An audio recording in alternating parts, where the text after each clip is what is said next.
I wanted to do a comparison on the new Sony DSC HX-100v compared to an older Sony DSC 828 I did. I took some pictures of a flower garden, and I'm pretty impressed with the way the 100v worked out. Even though the resolution is not real accurate, the quality of the picture is pretty good.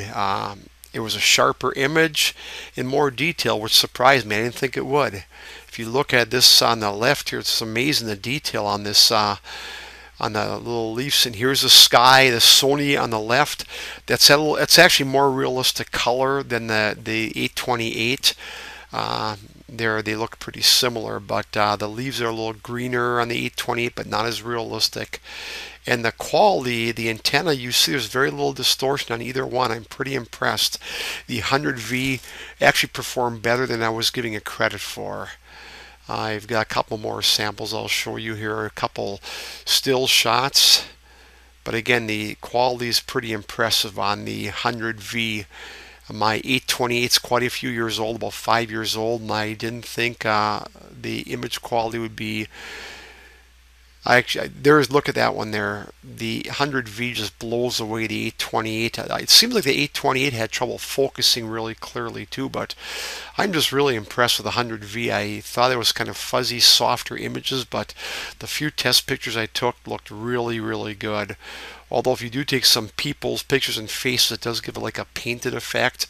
So it's not going to be as good as a good Nikon camera or something. I'm thinking the Nikon D7000, for instance. It's going to be a superior camera, but for a lower price point and shoot camera, $399, not a bad camera at all, and the super zoom is fantastic.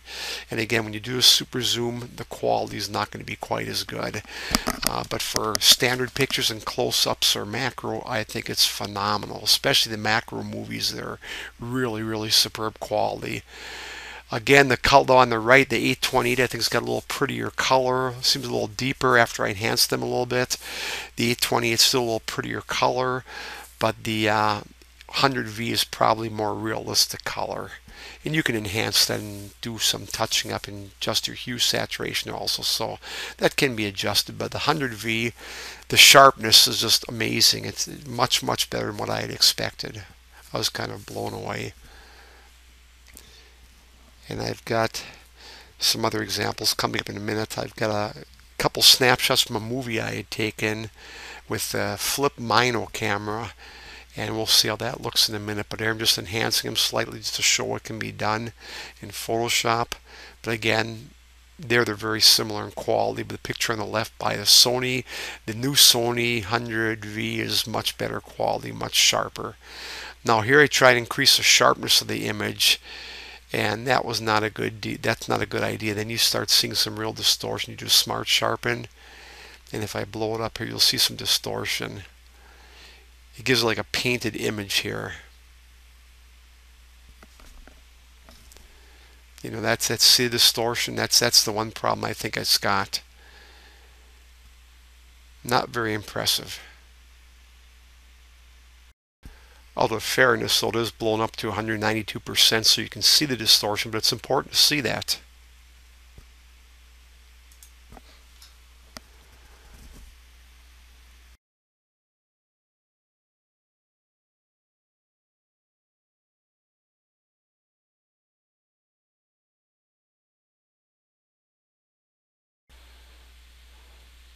But both the pictures are pretty incredible quality.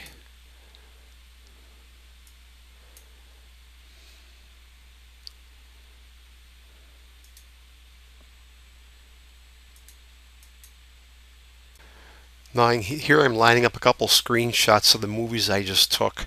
The top movie was taken with the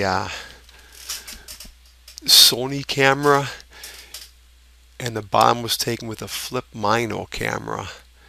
And again, the flip looks a little brighter picture-wise, but the Sony I had turned down, I think, -1. But the quality of the Sony, I think, is still a little bit sharper than the flip Mino. I show one more example, and I think the Sony quality looks considerably better in that instance.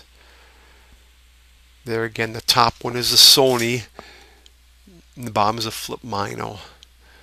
Now here's just a video I took with the This is the flip Mino camera. Then the last video, I took the same thing with a Sony camera, and you'll see a Sony will be a little bit sharper image quality wise. The colors aren't quite as bright and vibrant, but they're more realistic. Hope you enjoyed this. I hope it helps you get some ideas, but in my opinion, the Sony takes really nice videos, especially macro photography. It's really phenomenal.